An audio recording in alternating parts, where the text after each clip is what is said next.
إن الحمد لله نحمده ونستعينه ونستغفره ونعوذ بالله من شرور أنفسنا ومن سيئات أعمالنا من يهده الله فلا مضل له ومن يضلل فلا هادي له أشهد أن لا إله إلا الله وحده لا شريك له وأشهد أن محمدًا عبده ورسوله يا أيها الذين آمنوا اتقوا الله حق تقاته ولا تموتن إلا وأنتم مسلمون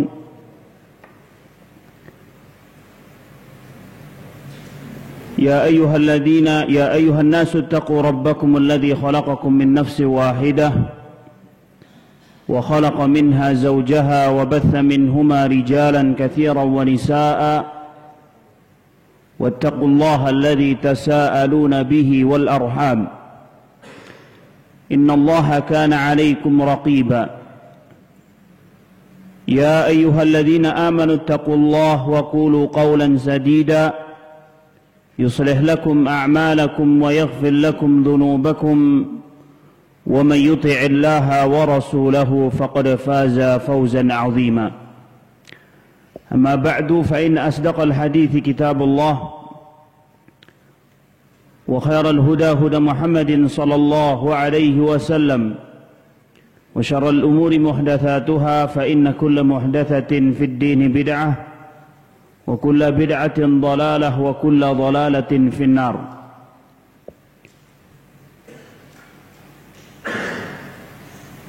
Alhamdulillah, pertama marilah kita memuji Allah Subhanahu wa taala. Kita bersyukur kepada Allah Subhanahu wa taala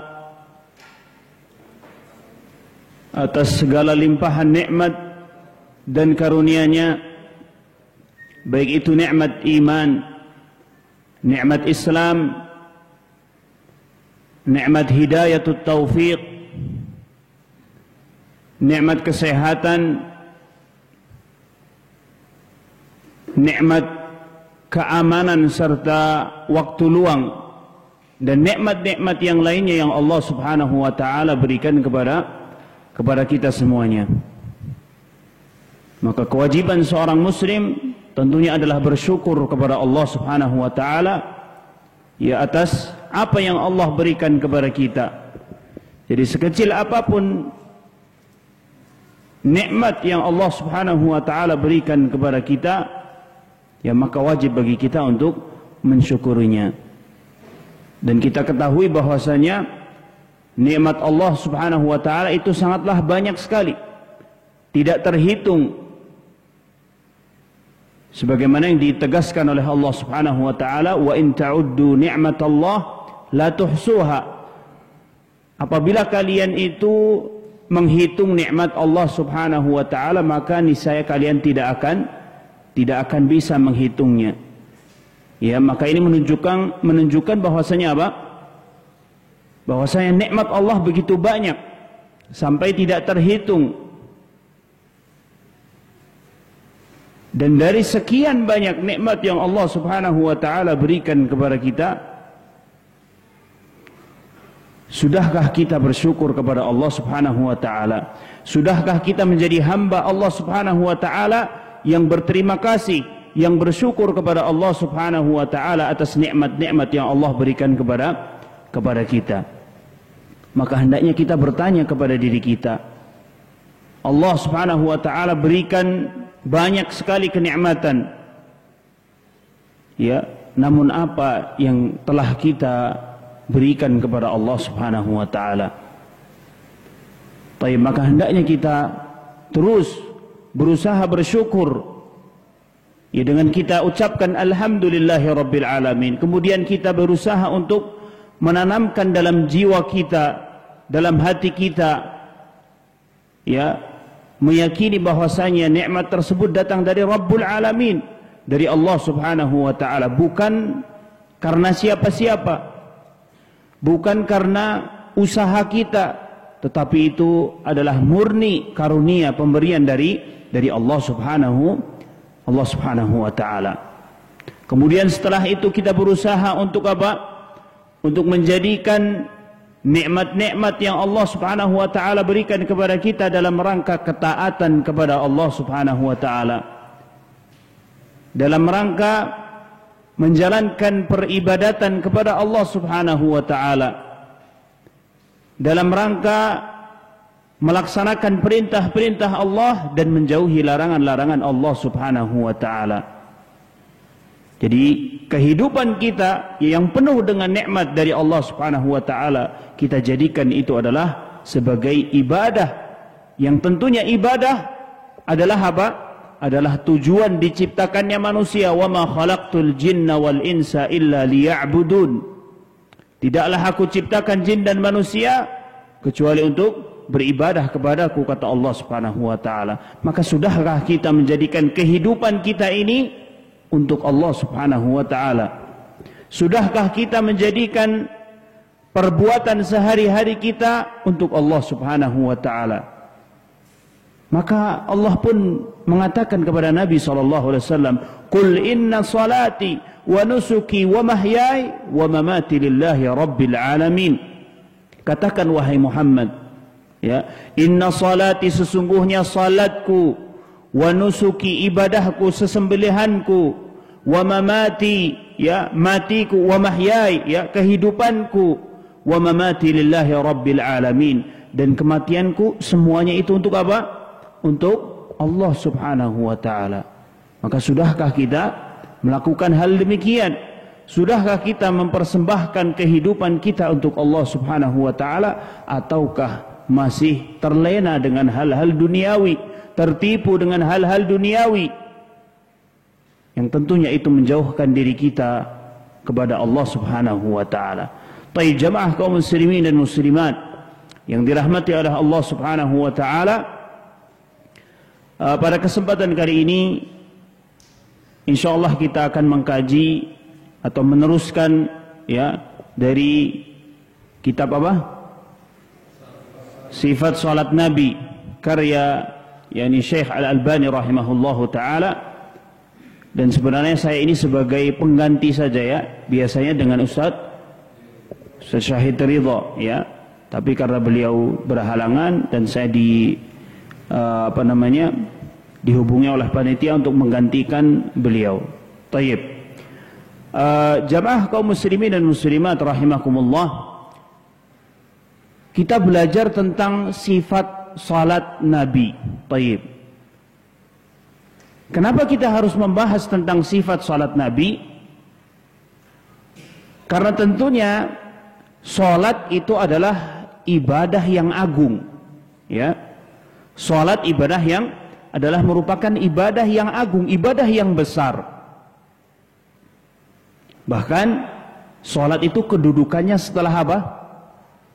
Setelah syahadat, ya. Jadi syahadat asyhadu an la ilaha illallah, ya, baru wa iqamis shalah, mendirikan salat, ya.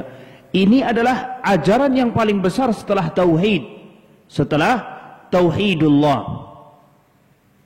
Nah, maka harus kita pelajari. Jangan sampai kita, ya, tidak tahu masalah yang sangat penting ini.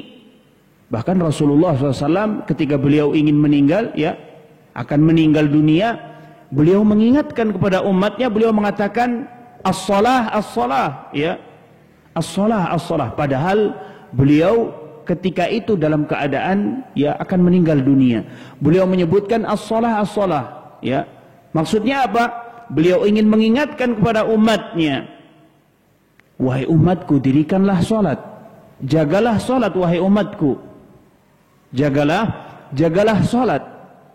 Maka ini tentunya menunjukkan pentingnya, ya, perkara salat ini, menunjukkan pentingnya perkara salat ini. Sampai ketika Rasulullah ingin wafat pun beliau apa? Beliau menyebutkan as-salah, wahai umatku, dirikanlah salat, sampai 3 kali. Dan kenapa beliau itu mengingatkan umat kaum muslimin tentang salat? Ini menunjukkan bahwasanya apa? Betapa cintanya Rasulullah SAW kepada umatnya.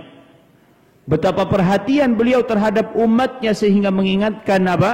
Tentang tentang solat ini dan beliau mengatakan as-salah, as-salah sampai 3 kali. Beliau mengatakan 3 kali mengingatkan umatnya, dirikanlah solat wahai umatku, jagalah solat wahai umatku. Kenapa? Karena solat kita ketahui tadi apa?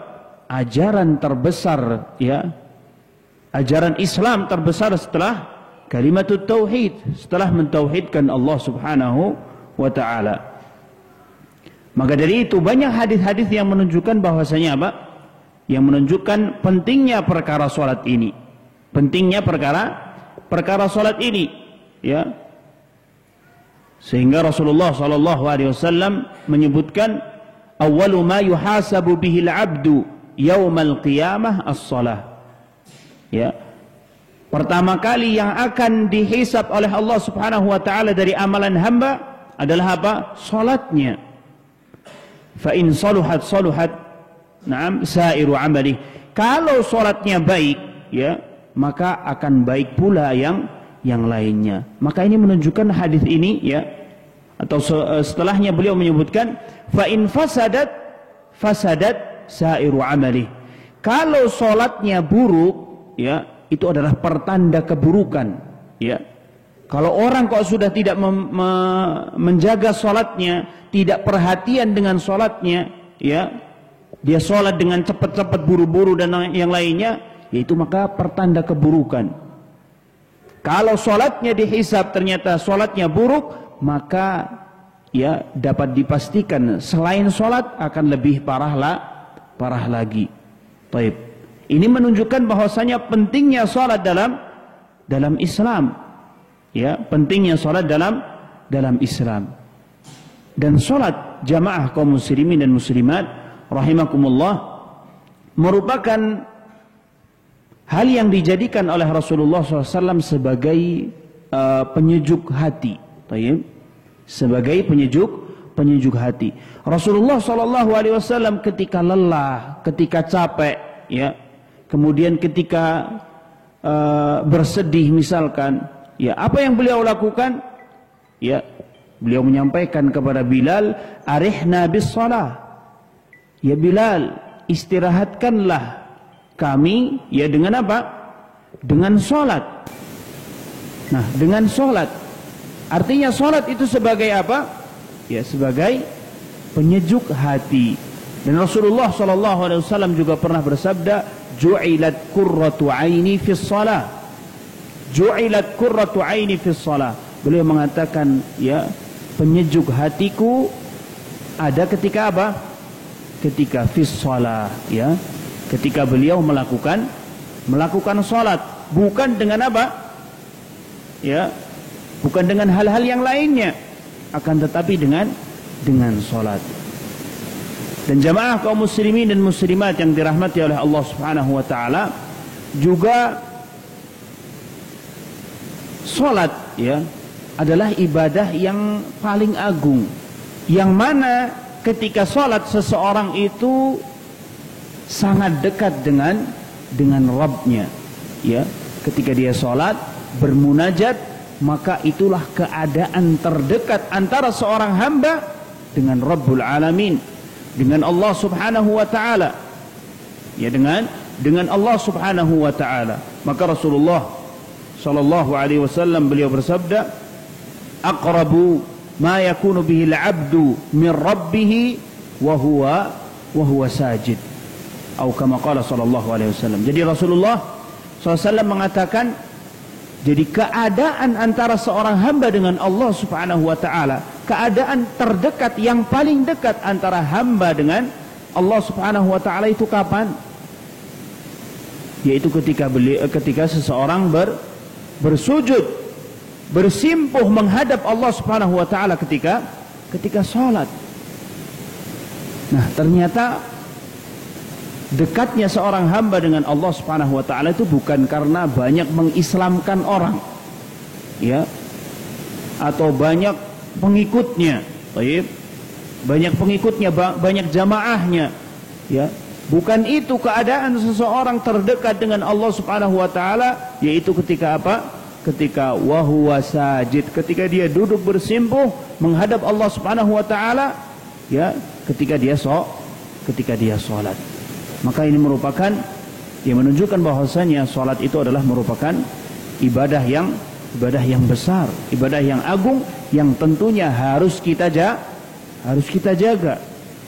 Jangan sampai kita lalai untuk melakukan sholat, ya, karena sholat adalah imaduddin, ya, tiang dari agama Islam. Ya, maka kita lihat kalau orang mengatakan yang penting hatinya begitu, tapi dia tidak mengerjakan sholat, dia tidak menjaga sholatnya, apakah benar? Ya, tidak benar.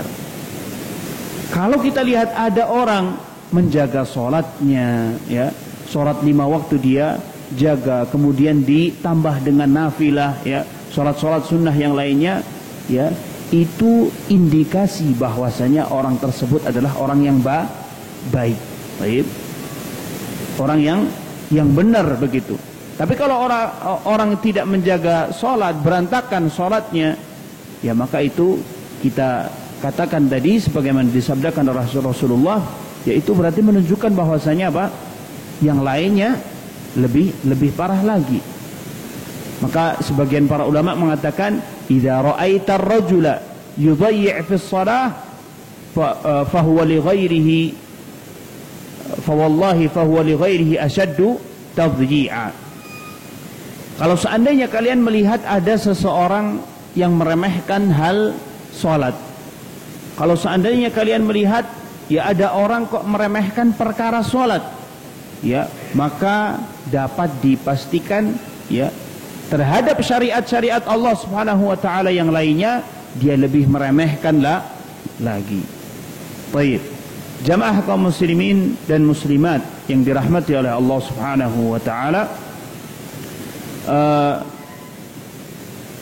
insyaallah pada kesempatan kali ini kita akan melanjutkan, dan saya sudah diberitahu oleh Ustaz Syahid Ridha sampai mana beliau.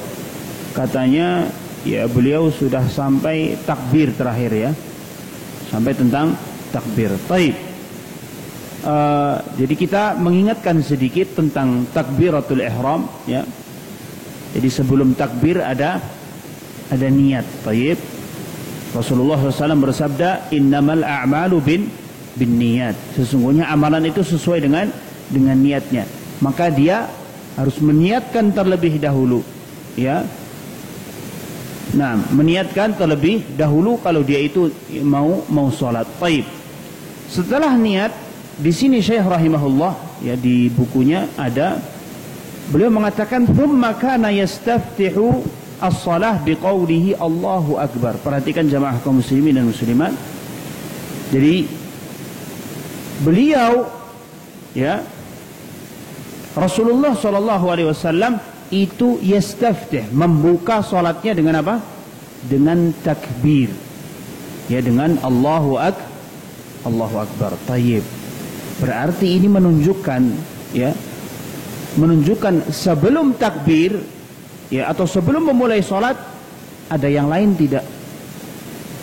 Ada yang lain tidak? Enggak ada, karena beliau memulai salat dengan apa tadi? Dengan takbir. Artinya tidak ada lafaz, tidak ada doa sebelum apa? Sebelum melakukan salat, sebelum takbiratul ihram. Kalau seandainya ada lafaz, ya pasti Rasulullah jelaskan. Tidak mungkin, ya, Rasulullah tidak menjelaskan. Maka di sini disebutkan yastaftihu as-shalah biqaulihi Allahu akbar. Jadi Rasulullah membuka salatnya dengan Allahu akbar, ya. Nah, maka terkadang ada orang yang mengatakan, jadi kita harus melafadzkan, ya, niat misalkan, ya, kita harus mengatakan, ya, nawaitu begitu. Tayyib. Karena dengan alasan karena apa? Ingin apa? Ingin memudahkan niat kita. Tayyib. Dengan alasan ingin memudahkan niat. Tayyib. Maka jamaah kaum muslimin dan muslimat, sesungguhnya masalah hal tersebut atau masalah niat ini mudah sebenarnya, ya. Kalau seandainya seseorang ingin sholat, dia berangkat di siang hari, ya, sholat duhur, berangkat ke masjid saja itu sudah ada niat. Ya, nggak mungkin dia berangkat ke masjid ingin sholat apa? sholat asar kalau waktu sholat duhur misalkan, nggak mungkin sholat subuh, ya. Jadi ketika dia berangkatnya dia, kemudian dia takbir, ya insya Allah di dalam hatinya, ya sudah terdapat niat untuk melakukan sholat apa. Dan tidak mungkin ketika dia sholat bersama imam, ya kemudian dia berniat sholat sunnah, itu tidak mungkin. Pasti yang dia niatkan apa? Ya sholat yang dia ikuti dengan imam. Sholat subuh kah, ya sholat duhur kah, ya maka demikian. Dan jamaah kaum muslimin dan muslimat, Allah pun tahu, ya seorang hamba ketika ingin melakukan sholat, ya Allah tahu niat kita itu sholat apa. Baik. Nah maka beliau mengatakan yastaftihu biqaulihi Allahu Akbar, ya dengan takbiratul ihram. Baik. Kenapa dinamakan takbiratul ihram? Nah, ada yang tahu? Kenapa dinamakan dengan takbiratul ihram? Karena dia sesungguhnya telah ihram. Ihram itu berarti kan ya diharamkan. Nah, yang tadinya boleh jadi tidak boleh, ya. Itu kenapa dinamakan dengan takbiratul ihram. Yang tadinya boleh ngobrol, sekarang boleh tidak. Kalau sudah Allahu Akbar, sudah nggak boleh ngobrol. Ya, yang tadinya boleh makan, ya, ketika dia memulai Allahu Akbar, sudah nggak boleh makan lagi. Yang tadinya boleh apa? Boleh tengok kanan kiri, ketika dia Allahu Akbar, ya sudah takbiratul ihram, maka apa? Sudah tidak boleh lagi. Makanya di situ disebutkan di kitab ya sifat salat Nabi karya Syekh Al-Albani, beliau mengatakan miftahus salah apa? At-tahur. Naam. Wa tahrimuha at-takbir wa tahliluha at-taslim. Kuncinya salat itu apa? Ya bersuci terlebih dahulu. Kemudian tahrimuha, ihramnya dengan apa? Dengan takbir. Kemudian tahliluha, ya tahallulnya, karena di umrah kan ada, ya ada ihram, ada apa? Tahallul yang tadinya ketika umrah nggak boleh, sekarang sudah boleh lagi. Nah sama di sini dalam sholat tahliluha taslim. Nah, dia tahallulnya ketika apa? Taslim. Sudah salam maka sudah boleh lagi. Baik. Nah.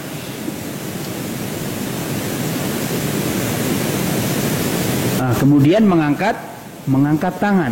Nah, jamaah kaum muslimin dan muslimat, mengangkat tangan, ya,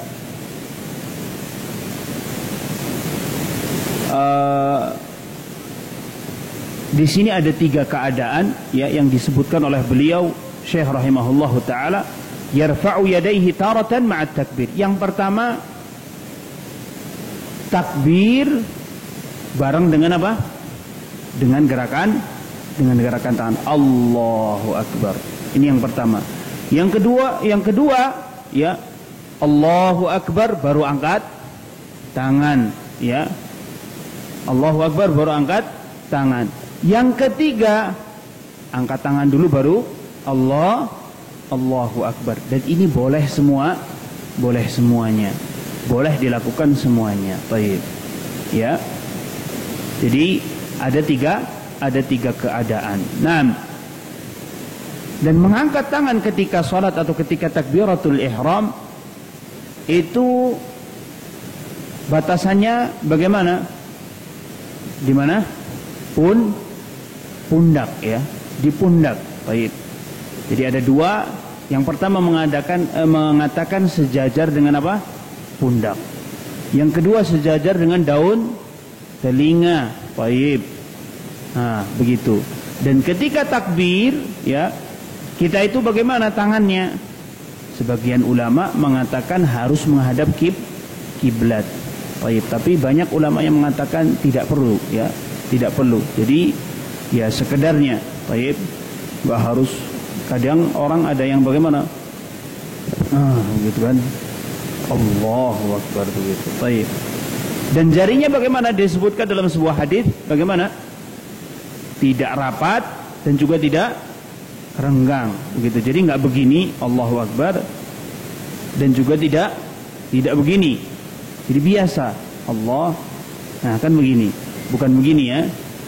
Tapi begini. Allahu Akbar. Baik. Dan ini dua-duanya boleh. Ya boleh di mana? Bahu, boleh juga di mana? Ya daun telinga. Maka ya salah ketika orang takbir Allah. Nah, boleh nggak? Nggak boleh ya. Nggak ada contohnya. Begitu. Yang boleh antara apa? Nah, bahu dengan daun telinga itu boleh. Baik. Nah, jadi bukan begini Allahu Akbar ya, tapi cukup Allahu Akbar.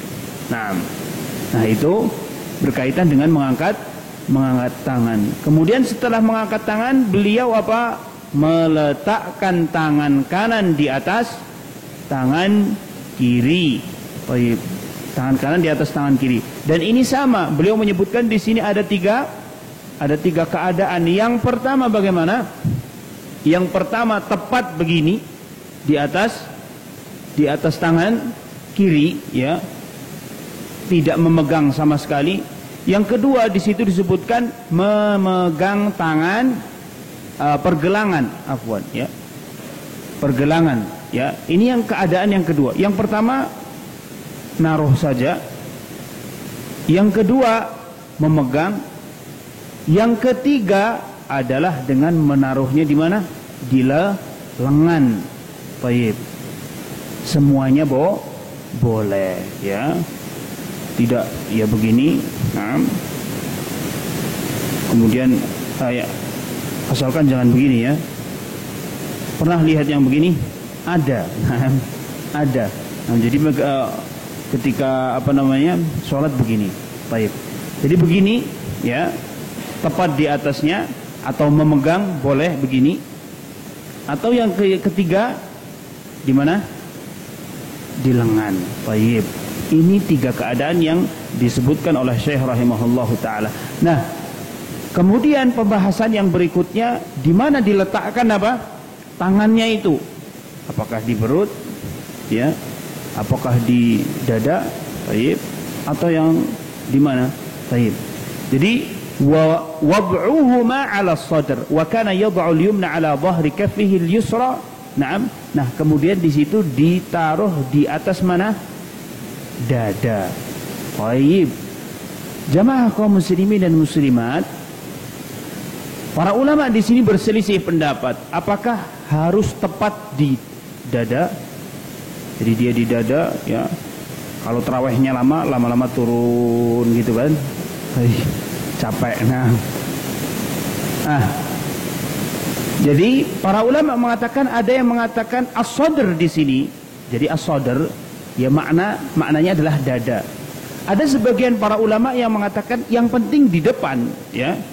Yang penting di depan. Karena sadr itu dalam makna lughahnya, makna secara bahasa itu adalah sesuatu yang ada di depan ya.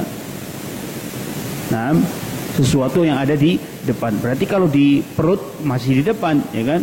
Di atas perut di sini atau di bawah masih di depan. Nah, tapi wallahu taala a'lam, yang paling kuat adalah yang bagaimana? Yang di atas dada. Dan dada itu enggak harus di sini ya. Dada itu kan dari ya begini, dari atas perut begitu, dari atas perut sampai sini begitu. Baik. Maka kenapa ini yang kuat? Karena as-sadr makna zahirnya itu adalah dada, dan dada ya ini dada ya. Dan dalam kaidah usul fikih, ketika ada makna zahir ya, maka dikedepankanlah makna zahir. Makna zahirnya sadr ya sudah dada, berarti ditaruh di atas dada. Baik. Paham ya? Jadi begitu tadi meletakkannya, kemudian ditaruh di dada. Baik. Jadi tiga keadaan, boleh di atasnya, boleh memegang pergelangan, ya, boleh di atas lengan, ya. Yang nggak boleh begini ya. Ada kadang orang yang sholat begini. Baik. Itu lebih parah lagi begini. Baik. Nah, Baik, jamaah kaum muslimin dan muslimat yang dirahmati oleh Allah Subhanahu wa taala.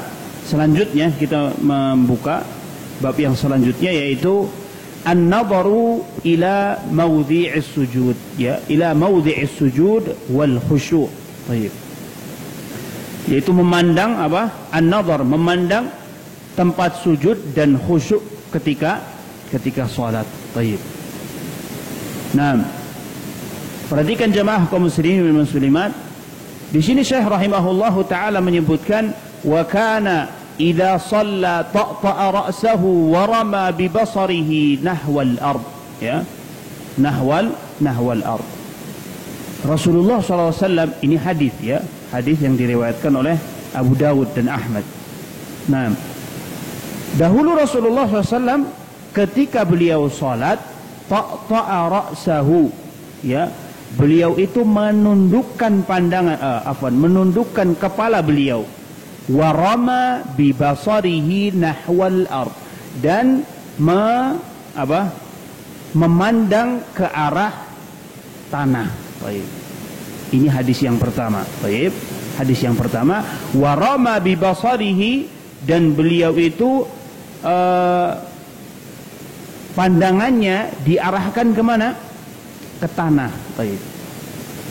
Kemudian hadis yang kedua, walamma dakhala al-ka'bata ma khalafa basarahu mawdi'a sujudih hatta kharaja minha. Baik. Dalil yang kedua, ketika beliau Rasulullah sallallahu alaihi wasallam masuk ke Ka'bah, ini adalah hadis yang diriwayatkan oleh Aisyah radhiyallahu anha.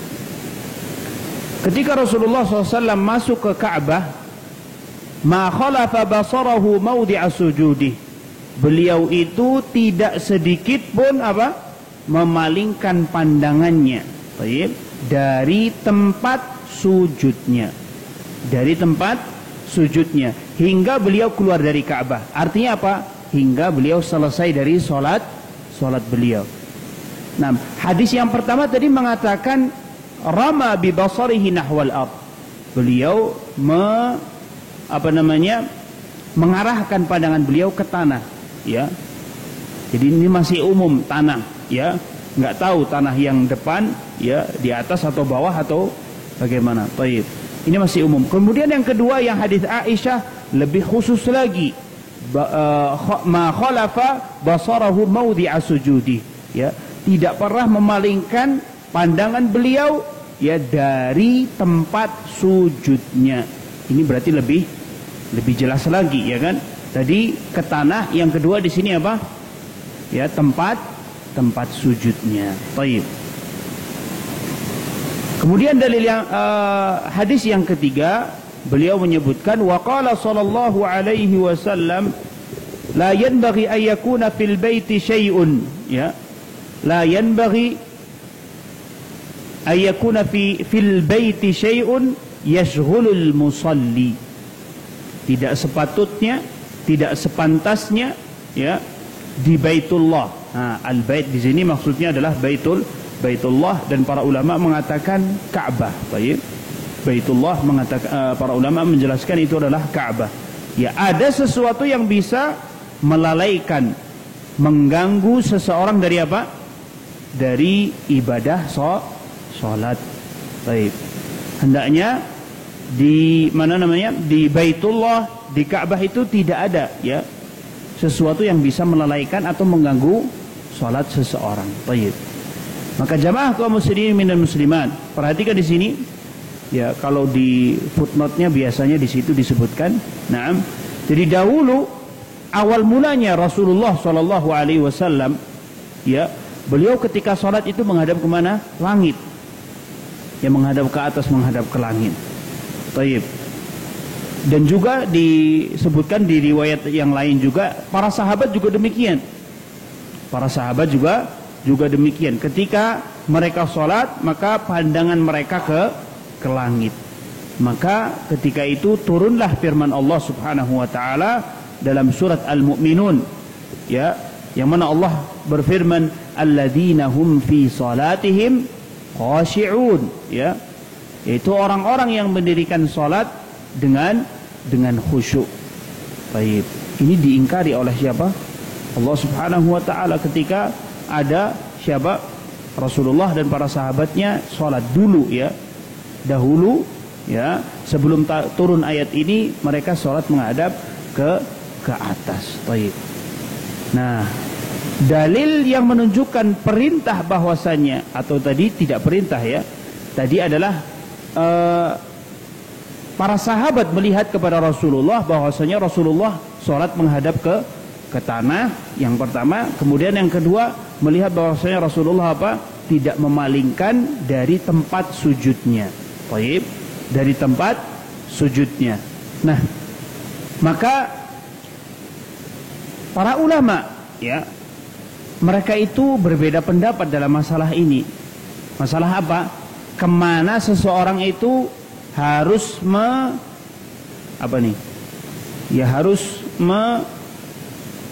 mengarahkan ya, kemana seseorang harus mengarahkan pandangannya ketika dia sedang melakukan sholat. Ya, jadi para ulama berselisih pendapat tentang ini. Ya, kemana arah yang benar ya? Kemana ya seseorang harus mengarahkan matanya ketika dia sholat. Baik. Al-Imam Al-Bukhari ya. Al-Imam Al-Bukhari beliau menyebutkan dalam sahihnya, menyebutkan sebuah judul tentang judul hadis ya, menyebutkan judul hadis. Jadi kalau beliau kan menyebutkan tentang apa? Dalam Sahih Bukhari menyebutkan hadis-hadis begitu.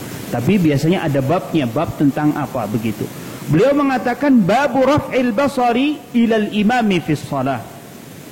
Ya, bab mengangkat pandangan ya kepada imam ketika salat. Baik. Jadi saya katakan tadi ada perselisihan para ulama. Nah, babu raf'il basar ila al-imam fi shalah. Beliau menyebutkan bab tentang mengangkat pandangan kepada imam ketika salat. Lalu setelah beliau mendatangkan judul tersebut, beliau membawakan beberapa hadis yang menunjukkan tentang apa? Tentang hal tersebut. Ya, tentang bahwasanya dahulu para sahabat ridwanullah alaihim ajma'in ketika mereka sholat, mereka melihat kepada siapa? Rasulullah ya, kepada Rasulullah, dan Rasulullah imam ketika itu. Nah, di antaranya hadis yang diriwayatkan oleh Abu Ma'mar ya. Di antaranya adalah hadis yang disebutkan oleh Abu Ma'mar. Ya, beliau berkata, kami bertanya pada Khabbab, ya salah seorang sahabat ya, Khabbab, apakah dahulu Rasulullah SAW ketika beliau sholat asar dan zuhur membaca bacaan Al-Quran atau tidak? Jadi ditanyakan kepada sahabat ini, ya apakah ya ketika Rasulullah SAW melakukan sholat asar atau sholat apa? Sholat zuhur atau asar, beliau baca bacaan Al-Quran atau tidak? Maksudnya bacaan setelah Al-Fatihah. Baik. Nah, jadi kalau sholat maghrib ya, sholat jahar kan jelas Rasulullah ya membaca. Tapi kalau sholat zuhur dan asar nggak tahu. Baik. Tapi di sini Khabbab menjawab iya. Baik. Khabbab menjawab apa? Iya, Rasulullah baca katanya. Rasulullah baca. Nah, kemudian si Ma'mar tanya lagi, dari mana kok tahu Rasulullah baca? Dari mana engkau tahu ya Rasulullah itu membaca? Maka Khabbab kembali menjawab, ya dengan melihat gerakan jenggotnya, ya, dengan melihat gerakan naik turunnya jenggot Rasulullah Shallallahu Alaihi Wasallam. Yang ini menunjukkan bahwasanya beliau apa? Kalau gerak-gerak berarti apa? Dia baca. Nah, kita ambil kesimpulan di sini. Berarti di situ para sahabat melihat kemana? Ya, kepada imam. Ya, melihat kepada imam, bukan melihat ke bawah. Kalau misalkan melihat ke bawah, lihat nggak Rasulullah begitu? Nggak akan lihat. Ya, tidak akan melihatnya. Baik. Kemudian hadis yang kedua yang dibawakan Al-Imam Al-Bukhari, ya, yaitu kabar tentang sholat gerhana matahari, ya, hadis tentang sholat gerhana matahari, bahwasanya Rasulullah ketika itu sedang menjadi imam sholat gerhana matahari. Baik. Nah, ketika itu para sahabat ridwanullah alaihim ajma'in, mereka melihat Rasulullah itu ingin mengambil sesuatu, ya, kemudian nggak jadi. Baik. Ingin mengambil sesuatu kemudian tidak jadi mengambilnya. Baik. Ya Rasulullah, kemudian para sahabat tanya, Rasulullah, tadi kami melihatmu apa? Ingin mengambil sesuatu tapi nggak jadi. Baik. Nah, ini sama diambil kesimpulan bahwasanya kalau seandainya para sahabat tidak melihat kepada Rasulullah, lihat nggak kira-kira apa yang Rasulullah lakukan? Tidak melihat. Kalau benar-benar menunduk ke bawah. Baik. Nah, kemudian Al-Imam Malik rahimahullahu ta'ala berpendapat bahwasanya pandangan seseorang ketika sholat itu diarahkan ke kiblat. Ini Imam Malik.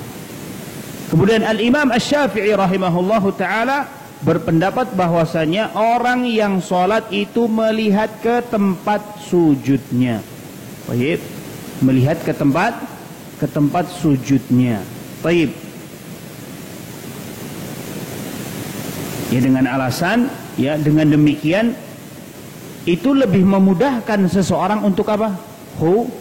Khusyuk, melihat ke bawah. Baik. Ada perkataan menarik dari Al-Imam Al-Hafidh Ibnu Hajar rahimahullahu ta'ala. Beliau mengatakan, memungkinkan bagi seseorang itu untuk memisahkan antara keadaan imam dengan keadaan makmum. Baik. Jadi ketika imam, ya, ketika imam di sini disebutkan oleh Hafidz Ibnu Hajar, ketika menjadi imam maka pandangannya kemana? Tempat sujud. Baik. Kemudian untuk makmum sama ke tempat sujud juga. Baik. Sama ke tempat sujud juga. Kecuali bila dia itu butuh untuk memperhatikan siapa? Imamnya, untuk mencontoh imamnya, maka itu boleh melihat kepada imam. Baik. Boleh melihat kepada imam jika diperlukan. Misalkan ingin mencontoh, ya, karena kita diperintahkan untuk apa? Mengikuti imam, ya. Maka apabila perlu untuk melihat imam, ya melihat imam. Tapi ya tetap melihat kemana? Ke tempat sujudnya. Nah, ini yang dikatakan oleh Al-Hafidh Ibnu Hajar, dan ini berarti adalah menggabungkan antara dua dalil, ya. Kan ada tadi dalil kana sallallahu alaihi wasallam idza shalla taqta'a ra'sahu, jelas. Dulu Rasulullah kalau salat memandang ke tanah, memandang ke tempat sujud. Tapi ternyata di hadis yang lain ada pula yang apa? Mengatakan bahwasanya para sahabat melihat apa? Kepada Rasulullah, dan itu tidak dipungkiri oleh Rasulullah sallallahu alaihi wasallam. Ya, tidak dipungkiri oleh siapa? Rasulullah. Kalau seandainya itu adalah perbuatan yang mungkar, yang nggak boleh, tentunya sudah dikasih tahu, ya. Para sahabat tentunya sudah ditegur oleh siapa? Rasulullah sallallahu alaihi wasallam. Karena Rasulullah sebagaimana kita ketahui ada apa? Ketika beliau jadi imam, ada yang salah dari makmumnya, beliau aja tahu, ya kan? Mukjizat dari Allah Subhanahu wa taala. Maka kalau seandainya itu nggak boleh, tentunya Rasulullah akan menegur para sahabat ridwanullah alaihim ajmain. Di sini tidak ditegur. Nah, maka berarti di sini kata Ibnu Hajar kita bisa mengamalkan dua dalil, ya, yang kelihatannya bertentangan. Baik, kelihatannya bertentangan. Karena kita nggak bisa, kalau kita ngomong bertentangan berarti nggak mungkin, ya kan? Baik. Jadi dua dalil ini bisa kita gabungkan tadi, yaitu dalil yang apa? Yang melihat kepada tempat sujud, melihat ke bawah, dengan yang melihat kepada imam. Kita bisa amalkan dua-duanya. Yaitu dengan cara apa tadi? Ketika dia imam, ya, maka dia apa? Melihat kepada tempat sujudnya. Ketika dia makmum, ya, maka dia melihat kepada tempat sujudnya, kecuali memang perlu untuk melihat kepada imam, ya. Adapun kalau kita sholat sendiri gimana? Melihat kepada tempat sujud, dan alasannya jelas, ya. Jamaah kaum muslimin dan muslimat, alasannya jelas, supaya apa? Lebih khusyuk, ya. Jadi kalau kita ingin sholatnya khusyuk, bagaimana? Menghadap ke bawah, insya Allah lebih khusyuk. Tetapi, jamaah kaum muslimin dan muslimat, ada ulama yang mengatakan boleh saja, ya, tidak harus kemana? Ke tempat sujud. Tidak harus ke tempat sujud. Nah, kenapa ada yang berpendapat demikian? Karena memang tidak ada dalil yang perintah langsung dari siapa? Rasulullah SAW yang mengatakan kalian harus apa? Kalian harus melihat kepada tempat sujud. Ada hadis yang dari Anas bin Malik, tapi kata para ulama itu adalah hadis yang dhaif, ya. Ada periwayatnya yang dhaif, yang lemah, dhaif. Artinya berarti nggak ada yang kemudian sharih mengatakan, memerintahkan lihatlah kalian ketika sholat melihat kemana? Ke tempat sujud. Adanya apa? Ya tadi riwayat dari Aisyah. Aisyah melihat Rasulullah apa? Menghadap ke tempat sujudnya, begitu. Baik, maka para ulama ada yang berpendapat ya nggak apa-apa kita apa? Melihat ke depan, ya. Karena tujuan sholat itu apa? Yang penting apanya? Khusyuknya, tumakninahnya, ya. Ketika di bawah ada gambarnya, misalkan sajadahnya malah kemana-mana, misalkan, ya kan? Baik. Maka apa yang harus dilakukan? Ya cari yang kira-kira apa? Dengan dia tidak menghadap ke situ, dia akan lebih khusyuk. Misalkan kita sholat di Ka'bah, kita ingin lebih khusyuk dalam sholat, ketika ingin bermunajat kepada Allah, kita menghadap Ka'bah. Boleh tidak? Boleh. Paham ini? Paham ya? Yang penting apanya? Khusyuknya. Kenapa banyak ulama yang mengatakan harus melihat ke tempat sujud? Ya karena sebabnya apa? Khusyuk, ya. Karena kalau melihat ke tempat sujud itu lebih khusyuk. Baik. Jadi itu alasannya. Jadi khusyuk atau tidaknya. Baik. Nah, jadi itu, ya. Terkadang ini ada yang salah juga. Orang mempraktekkan ingin melihat ke tempat sujud terus, ya kan? Ketika dia ruku, ya. Ketika dia ruku, kemudian dia apa? Dia tetap dalam posisi melihat kepada apa? Tempat sujud. Maka dari itu dia mengangkat agak begini kepalanya. Ya tidak. Padahal Rasulullah SAW ketika beliau ruku apa? Rata dari kepala sampai punggungnya. Baik. Sampai punggungnya. Tidak kemudian mengangkat kepalanya. Karena otomatis, karena ketika dia Allahu Akbar, dia ruku, kalau dia ingin melihat terus kepada apa? Tempat sujudnya, dia akan mengangkat kepalanya. Padahal Rasulullah apa? Rata, ya, lurus kepala sampai punggungnya. Nah, maka berarti ketika ruku pun dia melihat kemana? Ya, kepada yang tepat di bawah kepala dia. Tidak harus ke tempat sujud, ya. Yang penting apa? Kita kembalikan tadi. Yang penting khusyuknya. Di mana dia khusyuknya? Baik. Jika misalkan tadi dia sholat di depan Ka'bah, ingin melihat Ka'bah karena lebih khusyuk, maka boleh saja. Tetapi tentunya lebih utama ketika sholat, ya mungkin di rumah atau di masjid, tentunya lebih khusyuknya di mana? Di tempat sujud. Ya, bisa dipahami jemaah? Baik. Jadi begitu. Nah, ini dalil tentang ya memandang ke tempat sujud. Baik. Selanjutnya Syekh rahimahullahu taala membawakan wa kana yanha an raf'il basari ila sama. Ya, bisa disimak dan dibaca di situ. Wa kana yanha an raf'il basari ila sama. wa yu'akkidu fin nahyi hatta qala la yantahiyanna aqwamun yarfa'una absarahum ila as-sama'i fi as-salah aw la yarji'u ilaihim wa fi riwayatin aw la tukhtafanna absarahum. Baik. Perhatikan di sini. Beliau Rasulullah SAW dahulu yanha an raf'il basari ila sama, melarang untuk menghadapkan apa? Pandangan ke langit. Wa yu'akkid, kemudian menguatkan larangan beliau, ya, dan beliau mengatakan, nah, kalau ini jelas. Ya, kalau ini jelas. Larangan dari siapa? Rasulullah, beliau yang mengatakan la yantahiyanna aqwamun, ya. Jadi hendaknya mereka ketika sholat itu berhenti menghadapkan pandangannya kemana?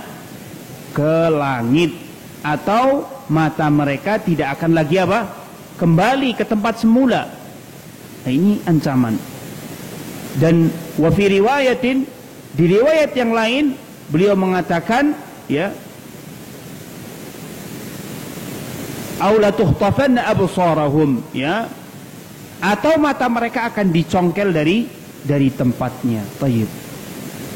Maka ini hadis jelas yang menunjukkan apa? Ancaman bagi siapa saja yang menghadapkan pandangannya ke langit ketika salat. Tayyib. Ketika salat. Nah, ini berarti menunjukkan bahwasanya menghadap ke langit hukumnya apa? Tidak boleh, haram hukumnya. Karena ancaman. Kalau yang perbuatan yang ada ancamannya itu berarti perbuatan yang haram dan termasuk dari dosa yang besar. Dalilnya tadi yang kita sebutkan. Dan Al-Imam An-Nawawi rahimahullahu taala berkata, hadis ini menunjukkan larangan, ya, larangan yang ditekankan. Larangan yang ditekankan dan ancaman yang keras dalam masalah ini, mengangkat pandangan kita kemana? Ke langit. Dalilnya tadi, ya. Jadi dalilnya yang tadi kita sebutkan. Baik. Nah, maka jelas kalau di sini ada larangan untuk apa? Mengangkat pandangan ke langit. Haram hukumnya. Sekarang saya tanya, ya. Kalau memejamkan mata, bagaimana hukumnya? Baik. Merem, ya, supaya lebih khusyuk merem, ya. Boleh tidak? Maka para ulama menjelaskan, ya, diantaranya Al-Imam Ibnu Utsaimin, Syekh Utsaimin rahimahullahu taala dalam kitabnya Syarhul Mumti', beliau mengatakan yang sahih, yang benar tentang memejamkan mata di dalam salat itu adalah perkara yang diharamkan, yang dibenci, ya, tidak boleh. Kenapa? Beliau menyebutkan alasannya, itu menyerupai orang-orang Majusi, penyembah api. Juga menyerupai orang-orang Yahudi. Baik, padahal menyerupai orang selain Islam atau non-muslim, apa hukumnya? Tidak boleh. Man tasyabbaha biqaumin fahuwa minhum. Barang siapa yang tasyabbuh, menyerupai, ya, orang selain Islam, maka fahuwa minhum, itu adalah bagian dari mereka. Baik, maka di sini tidak boleh, ya. Terkadang orang ingin khusyuk begitu, ya. Allah, khusyuk begitu, ya, membaca doanya begitu. Tapi ternyata di sini tidak boleh. Baik, tidak boleh. Karena tadi apa? Menyerupai orang-orang Majusi dan orang-orang Yahudi.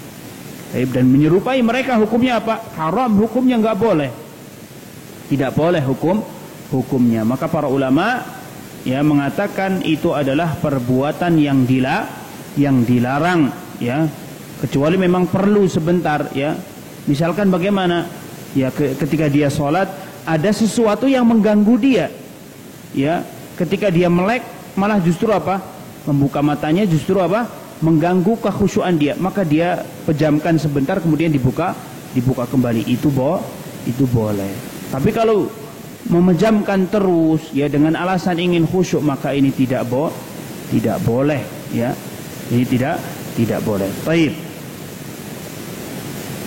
Selanjutnya beliau mendatangkan hadis wa fi haditsin akhar, ya.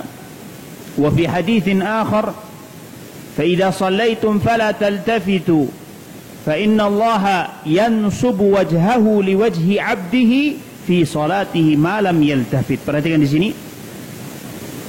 Ya, apabila kalian mengerjakan salat, nah, fala taltafitu, maka janganlah sekali-kali kalian menoleh ke kanan atau ke kiri. Fa innallaha yansubu wajhahu, karena Allah Subhanahu wa taala telah menghadapkan wajahnya, ya, kepada wajah seseorang yang apa? Yang sedang salat selama hamba itu tidak menoleh kanan dan kiri. Baik. Maka ini fadilah. Jadi Allah itu menghadapkan apa? Wajahnya, ya, selama orang apa? Tidak memalingkan pandangannya. Baik. Jadi dia khusyuk. Baik. Nah, selanjutnya beliau mengatakan waqala aidan 'anit talaffut. Ya, Rasulullah SAW mengatakan berkaitan tentang apa? Menoleh ini, menoleh dalam salat. Beliau mengatakan ikhtilasun yakhtalisuhu syaitanu min salatil abdi. Jadi menoleh itu, ya, tengok kanan kiri itu adalah sebuah ikhtilasun itu godaan, sambaran atau colekan begitu, ya, syaitan yang dilakukan kepada seorang hamba supaya apa? Supaya tidak khusyuk, ya, supaya tidak khusyuk. Nah, ini ada orang sholat, boleh tidak? Gak boleh, ya, tidak boleh hukumnya. Tengok kanan kiri. Baik, karena itu adalah apa? Termasuk dari godaan syaitan. Baik. Nah, itu adalah sebuah godaan dari syaitan. Nah,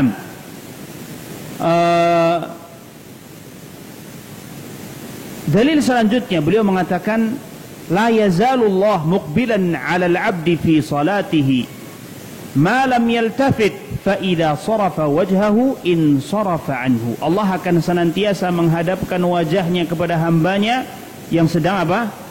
Yang sedang salat, ya, selama hamba itu tidak menoleh kanan kiri, dan apabila hamba itu telah memalingkan wajahnya maka Allah akan berpaling darinya. Ini ancaman, ya.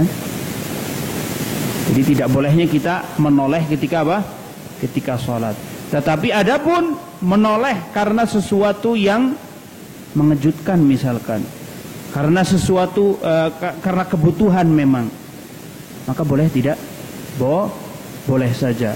Namanya orang kaget misalkan, ya kan, lagi sholat, masjidnya di pinggir jalan raya misalkan, ya kan, kemudian ada ban meletus misalkan, gini, boleh tidak?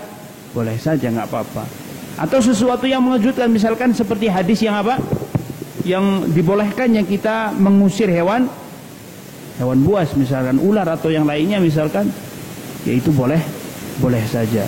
Dan dalil-dalilnya ada ketika Rasulullah sedang sholat. Rasulullah ketika itu sedang sakit, kemudian yang jadi imam adalah Abu Bakar radhiyallahu anhu. Karena zaman dulu kan Masjid Nabawi ya terbuka begitu, dekat dengan kamar Nabi SAW. Ketika para sahabat sedang sholat bersama Abu Bakar, Rasulullah sedang sakit, membuka tirainya, ya, membuka tirainya. Maka para sahabat pun apa? Kaget dan kemudian agak nengok kepada siapa? Rasulullah. Tetapi beliau setelah itu mengisyaratkan untuk melanjutkan sholat para sahabat. Kalau seandainya nggak boleh, oh itu batal, pasti Rasulullah sudah mengatakan demikian. Tapi itu tidak diperintahkan untuk mengulang sholatnya. Baik. Maka menengok itu tidak boleh kecuali memang apa? Ya, ada kebutuhan dalam menoleh begitu. Baik. Selanjutnya, ini sampai jam berapa? Sampai maghrib. Maghribnya masih lama. Baik.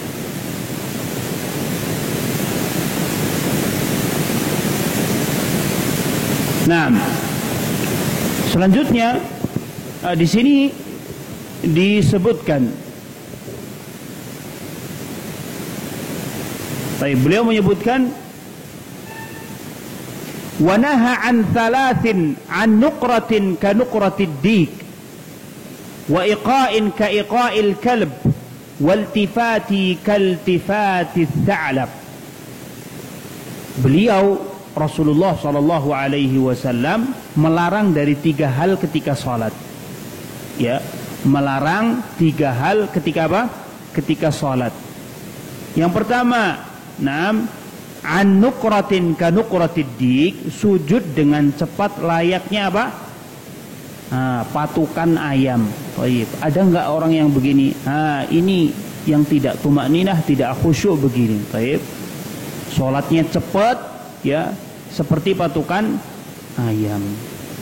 Baik. Padahal kita ketahui tadi di awal, ya, bahwasanya keadaan terdekat antara seorang hamba dengan Allah ketika apa? Sujud. Maka banyak para ulama yang mengatakan apa? Perbanyak doa ketika sujud, perbanyak munajat ketika apa? Ketika sujud, karena itu adalah keadaan terdekat antara seorang hamba dengan Allah Subhanahu wa taala. Ini malah justru apa? Allahu Akbar, Allahu Akbar, Allahu Akbar, Allahu Akbar, ya. Maka ini menghilangkan apa? Tumakninah. Baik. Dan para ulama membahas apa batasan tumakninah dalam sujud, dalam ruku, ya. Kata mereka aqallu dzikr.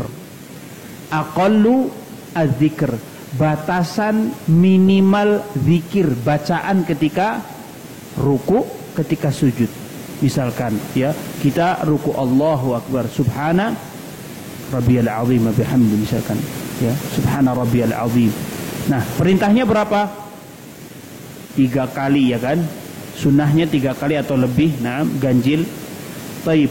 Berarti batasan minimal itu aqallu dzikr, berarti satu kali minimal.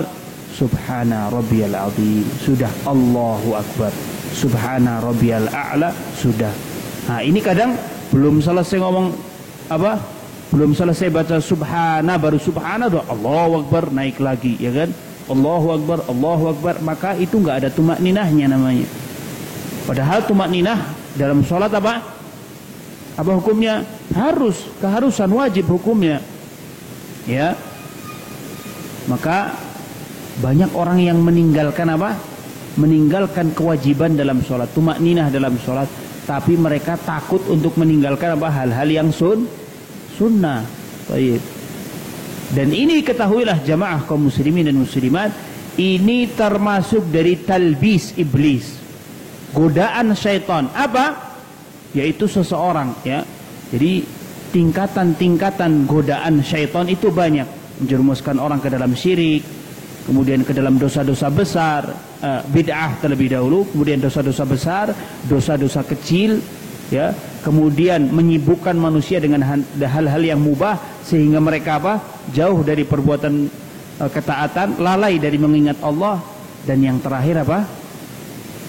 Yang terakhir ini orang memandang, ya, orang memandang sesuatu yang tidak afdol, ya, lebih penting daripada sesuatu yang afdol. Baik. Contohnya, orang itu dia lebih perhatian dengan sholat sunnah, dia sholat malam begitu. Tapi ternyata apa? Dia nggak pernah sholat jamaah, dia lalai sholat, ya, sholat 5 waktu begitu. Itu godaan syaitan. Ya, itu adalah talbisul iblis, ya. Cara mereka untuk menyesatkan manusia. Baik. Jadi begitu. Nah, jangan sampai kita lebih perhatian dengan hal-hal yang sunnah, tetapi apa? Kita tinggalkan hal-hal yang fardu, hal-hal yang wajib. Baik. Jadi wajib dulu harus kita perhatikan, setelah itu kita sempurnakan dengan apa? Dengan hal-hal yang sunnah. Baik. An nuqratin ka nuqratid dik, ya, sujud dengan secepat layaknya apa? Ya, ayam yang mematuk makanan. Wa iqa'in ka iqa'il kalb, ya. Dan duduk di atas tumit ya serupa dengan duduknya anjing. Bagaimana maksudnya? Artinya membuka kedua kakinya ketika sholat. Jadi dua kaki kanan kiri terbuka ya ketika sholat. Ketika duduk di antara dua sujud ya, atau ketika tahiyat begitu ya, membuka kedua kakinya begitu. Maka itu tidak boleh, dilarang oleh Rasulullah SAW. Kemudian waltifati kaltifati ats-tsa'lab, dan berpaling menengok kanan kiri ya seperti musang. Nah, ini larangan dari siapa? Rasulullah sallallahu alaihi wasallam. Enggak boleh nengok kanan kiri. Baik. Nah,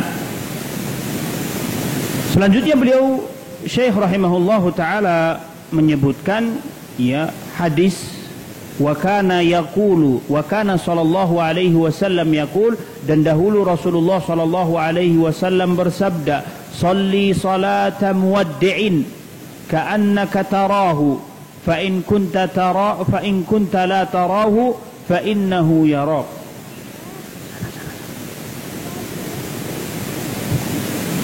Naam. Shalli salata muwaddi'in ka'annaka tarahu. Sana dulu.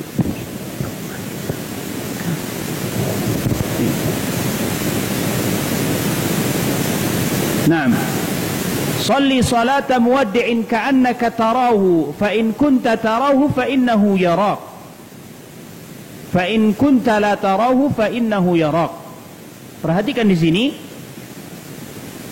Rasulullah SAW dahulu mengatakan, salatlah engkau seperti salatnya yang orang yang apa? Yang akan meninggal dunia. Baik. Seolah-olah engkau melihatnya. Melihat siapa? Allah Subhanahu wa ta'ala. Fa in kunta la tarah, kalau kalian ternyata tidak bisa melihatnya, dan memang enggak bisa melihat ya, fa innahu yaraka, maka sungguh Allah itu melihatmu. Perhatikan di sini. Di sini Rasulullah SAW memerintahkan agar manusia itu salat seperti salat yang akan salat seseorang yang akan meninggal dunia. Bayangkan bahwasanya salat ini adalah salat terakhir kalian. Ya. Maka kalau misalkan kita bayangkan hal tersebut, baik, ini adalah salat saya yang terakhir ya sebelum meninggal, maka pasti dia akan memperbagus apa? Salatnya. Sehingga di sini disebutkan ka'annaka tarahu, seakan-akan engkau melihat Allah Subhanahu wa taala. Saking khusyuknya dalam bermunajat, maka seakan engkau melihat Allah Subhanahu wa taala. Fa in kunta la tara, apabila engkau tidak melihatnya, melihat Allah, fa innahu yarak, maka yakinlah bahwasanya apa? Allah melihat salat kalian. Allah itu memperhatikan salat kalian, maka perbaguslah salat kalian ya, khusyuklah dalam salat. Paham di sini? Baik. Naam. Ini perintah agar kita khusyuk dalam salat. Wa yaqulu, kemudian Rasulullah sallallahu alaihi wasallam bersabda, ma min imri'in muslimin tahduruhu salatal maktubah fayuhsinu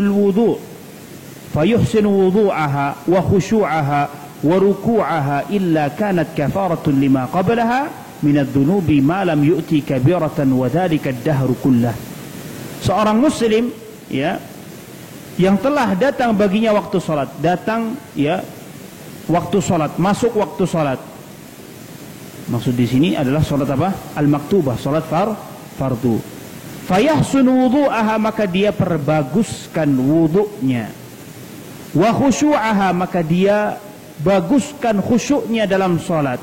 Wa ruku'aha, baik, ketika dia ruku' dia perbagus ruku'nya. Illa kanat kafaratun lima qablaha, maka ya yang dia lakukan atau salat yang dia lakukan ini menjadi penebus apa?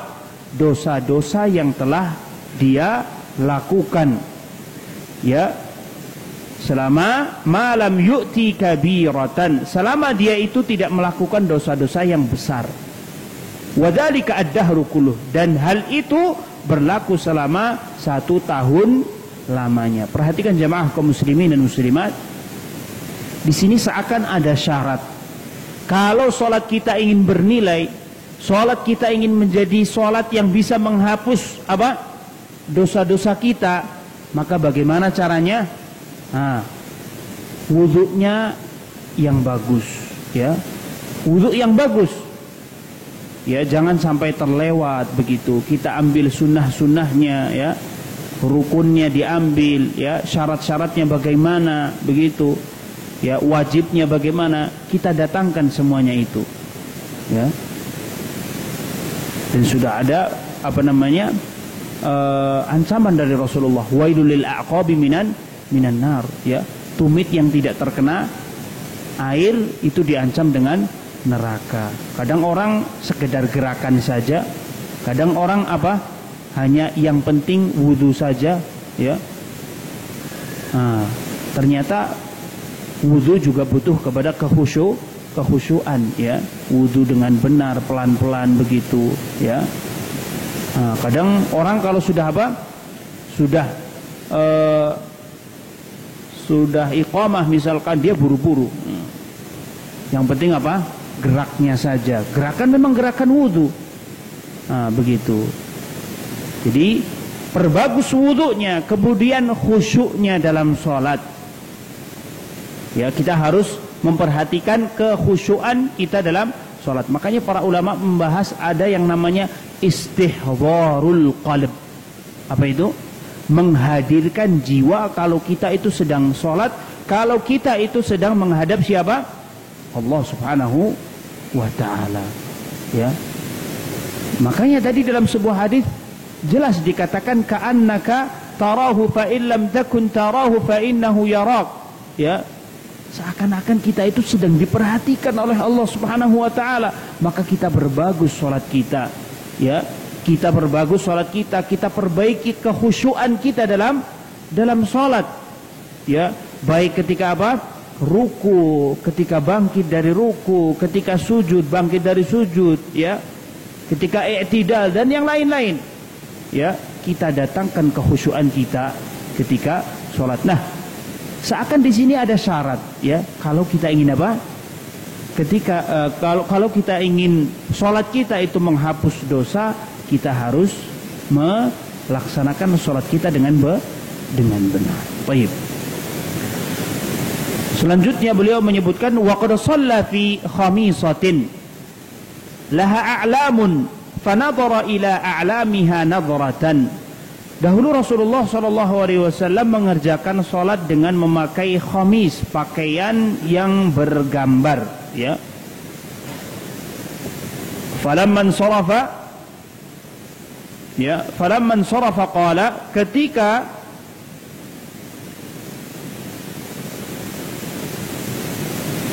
setelah beliau menyelesaikan sholatnya, ketika beliau sudah selesai dari sholat, kemudian beliau bersabda, idhabu bi khamisati hadhihi ila Abi Jaham, ya, kembalikan apa namanya bajuku ini kepada Abu Jaham, karena ketika itu yang beliau pakai itu hadiah dari Abu Jaham. Taib, maka disuruh mengembalikan. Kemudian wa'tuni bi anbijaniyah Abi Jaham, kemudian tukar, disuruh menukar, ya, tukarkan dengan pakaian yang tidak ada gambarnya. Fa innaha alhatni anifan an sholati, ya, karena baju yang tadi saya pakai itu baru saja mengganggu sholatku, kata Rasulullah SAW. Ya, saya melihat sepintas gambar yang ada pada baju yang tadi saya pakai, ya, sewaktu sholat, dan hampir saja itu merusak kekhusyuanku. Masya Allah, ya. Hanya sekedar melihat gambar. Baik. Nah, itu bisa merusak kekhusyuan. Baik. Dalil selanjutnya hampir senada dengan yang sebelumnya ini. Wa kana li Aisyah thawbun fihi tasawirun mamdudun ila sahwatin. Fakana Nabi SAW yusalli ilaihi faqala akhirihi anni fa innahu la tazalu tasawiruhu ta'ridu li fi salati. Sudah masuk maghrib? Belum.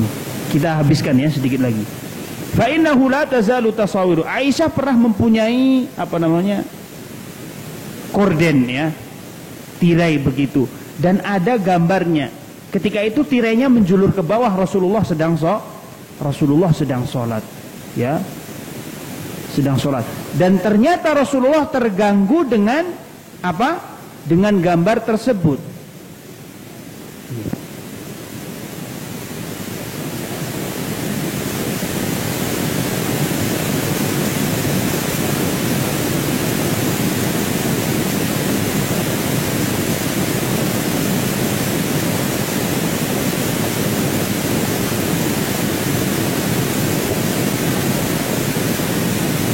Nanti aja ke umat dulu. Baik. Ketika itu Rasulullah SAW sedang sholat, ternyata terganggu dengan apa? Dengan gambar yang ada di tirainya tadi. Rasulullah mengatakan singkirkan, suruh ganti ya. Sekedar gambar tadi. Baik.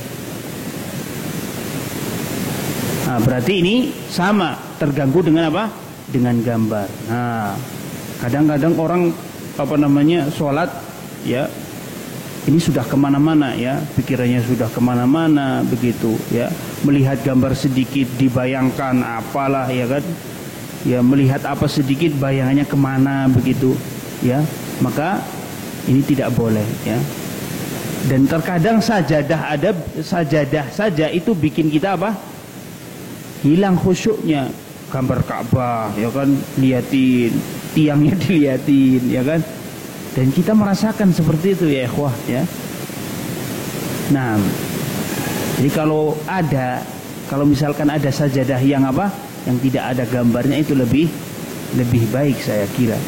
Wong kita kadang sholat di depan misalkan ada mimbar, ada mimbar begini, ada tulisannya saja kita baca ya kan. Atau misalkan apa, baju ya, sarung atlas ya, gajah duduk dibaca. Apalagi baju ya, bajunya coplos moncong putih lagi ya. Atau lanjutkan gitu, sudah khusuk lanjutkan gitu. Nah, dan itu terjadi ya ikhwah ya, terjadi jamaah kaum muslimin dan muslimat. Ternyata kita begitu jauh dari yang namanya khusyuk. Nah, hadis yang terakhir yang beliau bawakan ya adalah sabda Rasulullah SAW, la salata bihadrati ta'am wala wahwa yudafi'uhu al-akhbathan. Tidak sempurna salat jika dikerjakan sedang menunggu makanan, dalam keadaan lapar dia. Kalau sudah dihidangkan makanan dalam keadaan lapar, tidak boleh sholat. Baik. Karena apa? Alasannya apa? Nggak bisa khusyuk kalau kita sholat. Ya kita ingat, waduh, ayamnya tadi baunya sudah sampai sini, ya kan? Itu nggak jadi khusyuk. Sampai seperti itu Islam memperhatikan tentang khusyuk ini. Sampai ada makanan, kalau sudah lapar dan sudah dihidangkan, maka jangan mendatangi sholat. La sholat, kecuali memang belum lapar. Kalau namanya belum lapar kan bagaimana? Ya nggak tertarik begitu, belum terlalu tertarik. Tapi kalau sudah lapar, ya sudah nggak konsen, ya kan? Wala wahwa yudafi'uhul akhbatan. Yang kedua apa? Menahan kencing ya, atau buang air besar. Kadang-kadang orang itu ada yang dipaksa-paksakan. Saya sudah wudu tadi ya, saya tahan dulu. Nanti setelah sholat aja lah. Ini sudah mau selesai sama imam ini ya. Masa nanti saya sholat terlambat begitu. Dia tahan-tahan, tapi sambil meringis-meringis nanti ya sholatnya. Baik. Maka jelas itu tidak khusyuk begitu ya. Jelas itu tidak khusyuk. Maka ini ya Rasulullah SAW menjelaskan tentang apa? Tentang kekhusyuan. Maka dari apa yang telah kita baca hadis-hadis dari awal tadi ya, kita ambil kesimpulan dari hadis-hadis tadi, itu semua adalah hal yang mengganggu kekhusyuan apa? Salat. Mengarahkan pandangan ke langit ya. Kemudian hadis yang kedua tadi apa? Menoleh kanan kiri ya. Kemudian melihat gambar. Berarti di sini kita ambil kesimpulan pula, tidak boleh kita memakai baju bergambar ketika sholat ya. Karena tentunya walaupun itu tidak mengganggu kita ya, tapi mengganggu orang lain. Baik. Atau kadang mengganggu kita, yang dipakai oleh Rasulullah terganggu. Mungkin di mana? Di sarungnya gambarnya macam-macam begitu ya. Bisa mengganggu ya, atau baju kita. Baik. Nah, kemudian yang selanjutnya tadi apa? Hadis yang tentang apa? Sholat dalam keadaan lapar ya. Sholat dalam keadaan lapar, nggak boleh menahan lapar karena mengganggu kekhusyuan. Baik. Dan yang terakhir menahan apa? Iya, buang hadas ya. Hadas kecil ya. Nah, baik itu buang air kecil atau buang air besar, maka tidak boleh kita menundanya. Baik. Nah, kita sudah selesai dari an-nadharu ila mawdi'i as-sujud wal khusyu'. Nanti insyaallah kalau Ustaz Ridho sudah bisa, beliau yang melanjutkan. Sampai di sini. Mudah-mudahan apa yang telah kita pelajari ini bermanfaat untuk kita semuanya, dan mudah-mudahan bisa kita amalkan sedikit demi sedikit ya. Kita berusaha untuk mendatangkan kekhusyuan kita ketika salat. Wa sallallahu ala nabiyyina Muhammad wa ala alihi wa ashabihi wa sallam. Subhanakallahumma wa bihamdika asyhadu an la ilaha illa anta astaghfiruka wa atubu ilaik. Wassalamu alaikum warahmatullahi